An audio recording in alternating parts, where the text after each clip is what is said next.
Hello friends, for today's video I want to go through my favorite books of the second quarter from 2026. These are going to be books that are either backlist fantasy or books from other genres. I will have a video that is specifically dedicated to my favorite books that were new fantasy releases. If it's already up, I'll have it linked, and if not, be on the lookout because it'll be up very soon. For today though, these aren't going to be in any particular order. Sorry, Luna Bear. Excuse me, Missy. Package or the mail. We're just gonna go ahead and keep going. I don't want to start this over. So unless she starts barking some more, we'll continue on. These are not in any particular order, but there's one on this list that I feel like maybe I haven't talked about very much since I read it. And there have been some where I only recently talked about it in my wrap-up, or I have done individual reviews, but this one I feel like maybe is the one that is the least known of my favorites, and that would be The River Has Roots. When I say least known, I don't mean among readers. I mean, I have maybe not gushed about it as much as some of the others or talked about it as recently. The River Has Roots took me by surprise because usually what really makes me care and what really settles in for me are books that have characters that I absolutely fall in love with or have really fascinating, unique worlds and themes, and especially when books can combine all that together. Those usually make for a recipe for my favorite types of books. And the reason The River Has Roots took me by surprise is because I loved this one pretty much simply because I adored its writing. Its writing was unexpected. It was, I don't want to say it was pretentious, because that implies that it's not actually as great as it thinks it is, that there's not actually substance. But there's a certain thought that comes to mind when you say pretentious writing, which is that it has a tendency to be a little bit sophisticated. Sometimes it can be a little purple. Sometimes it can be a little extra abstract. And I recognize that that is not everyone's favorite kind of writing. And sometimes for me, it's not necessarily my favorite kind of writing. But I didn't feel like it actually was pretentious, is the thing. I think there are instances where those things can be a way to hide the fact that you have nothing interesting to say, you don't really have an interesting story, and it can read a little bit actually as amateur when you utilize those things, as opposed to when you actually have a firm grasp on language, how to utilize language, how to be evocative, and I feel like that's more so what this book fell into. From the opening lines, was like, I like this a lot. It's a novella. That's another thing that doesn't tend to make itself among my favorites, because I usually like having time to get invested, having time with the worlds and the characters, and it didn't really have a lot of that, but it really sat with me, and I wanted to reread it as soon as I finished it just because I was so enamored with the writing. Another book that is not on today's list simply because I read it in a different quarter, The Everlasting, was similar as well, where these ones stood out to me for the writing especially. Next up, kind of keeping with the theme of this one took me by surprise in the sense that, once again, it wasn't fitting the usual recipe. And I do want to make clear that I don't necessarily go into books thinking if it doesn't meet these expectations, then it's less than. It's just, of course, we have a tendency to like certain things, and I always try to be open to trying books from other genres or trying books that don't always seem like they would fit my taste, because of the fact that I think it's good to let books surprise you. And I love that that happened for multiple favorites from this quarter. So this next one would be The Left Hand of Darkness, and I described it recently as feeling very thematically driven and very concept based, because I wouldn't say it's a book where you are understanding the ins and outs of every facet of your characters and their personalities. Almost everything is structured around its theme, and I am purposefully not going to say what... There's multiple themes. There's one that's kind of like a really big part of the story, and I'm purposefully not going to say it because I was fortunate enough to have never had that spoiled for me. So going into it, I really liked that I could just kind of meet the book where it was and allow it to unfold very naturally. So I don't want to ruin that experience for anybody that might have the opportunity. But because it was so thematically driven, when I first finished it, I kind of kept returning to the idea of I didn't love the characters. Also, the writing is very different from The River Has Roots, but it's still exceptional. And it was funny because I buddy read this with my husband, and we did a whole discussion for it over on my Patreon if you're interested.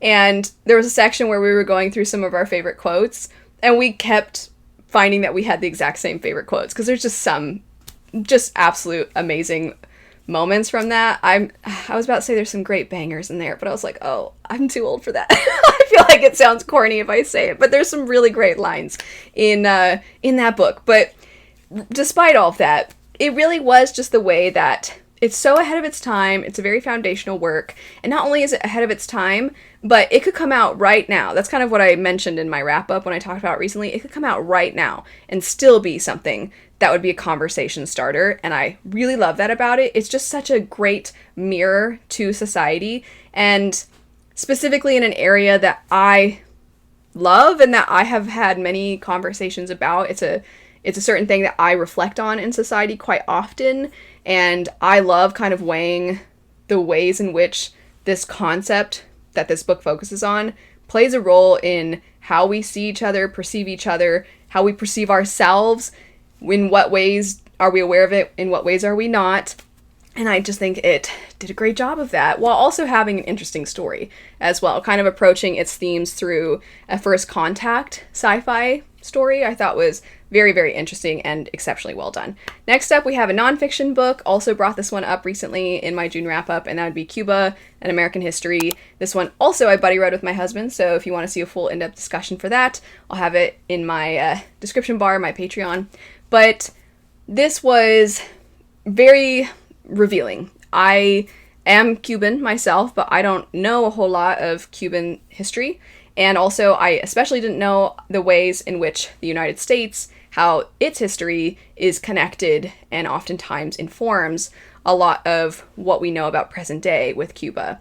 And so much of our ability to understand the world in present day should be looked at through the lens of everything that has led up to this current point. But it's very hard for people, because we only live for so long, for us to be able to have that bird's eye view. No one person can, which is what I think is so valuable about books like this one. It's a Pulitzer Prize winner for a reason. It is incredibly well researched, and it does such a fantastic job of starting from when we first saw Europeans arrive in the Americas, or specifically, it kind of kicks things off with Columbus, because for a lot of people in the United States, that is the sort of origin story that we are told growing up, and that is part of a lot of people's education as they are growing up. So we purposely start there, and we kind of confront why that is the origin for a lot of things, and then we branch it out into how Cuba developed from there, how the United States, you sort of look at how the United States developed, but it's always in relation to Cuba, because Cuba is the focus of the story.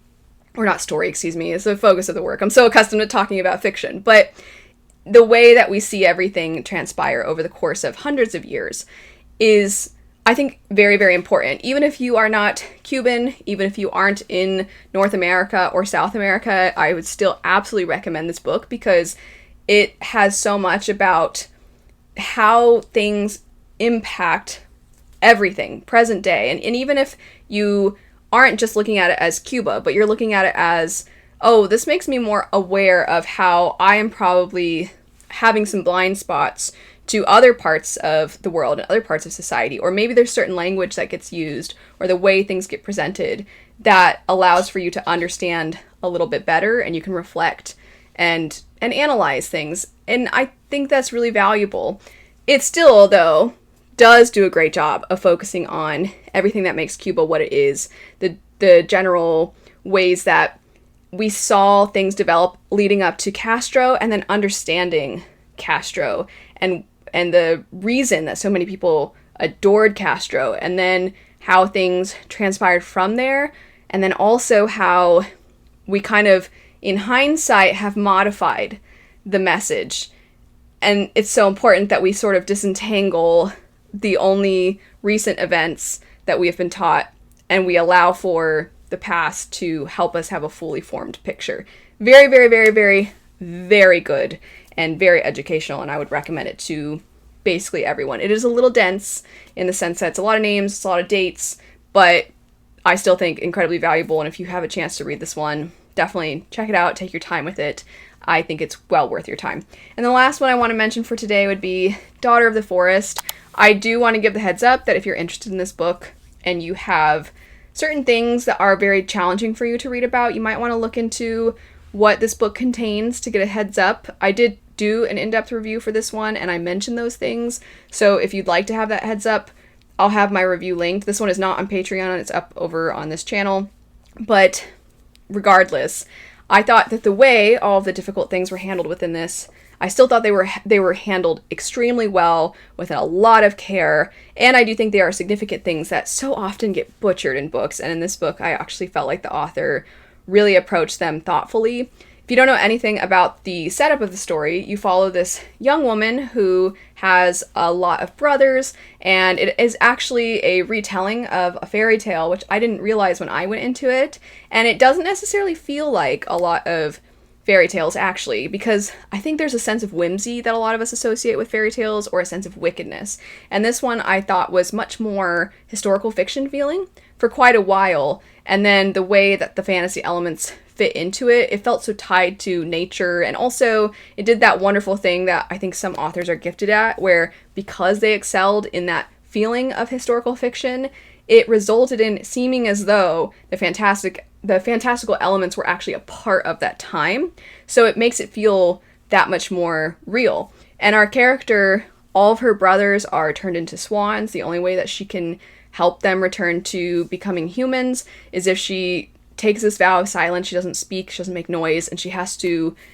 make these shirts for them. It's a fairy tale, so it's a kind of a bizarre concept, but she has to make these shirts, and she cannot really speak or explain her situation to anybody, and she cannot have them turn back into humans unless she completes this task. And it's very challenging, and it results in a lot of hardships for her. It just shows the perseverance that she has, her loyalty, her quiet fortitude. I really loved her as a protagonist. I thought the writing was stunning. I thought it was fantastic. Really, really loved this one. So those would be my favorites from the second quarter of this year. If you have any recommendations based off of the books that I mentioned, feel free to let me know. If you'd like to let me know your thoughts on these, feel free to do so. And if you're interested in checking them out, I'll have them linked. If you do want more in-depth thoughts, though, I'll have the reviews in the description bar. Thanks so much for watching, though. I hope you have a great rest of your day, and I'll see you later. Bye.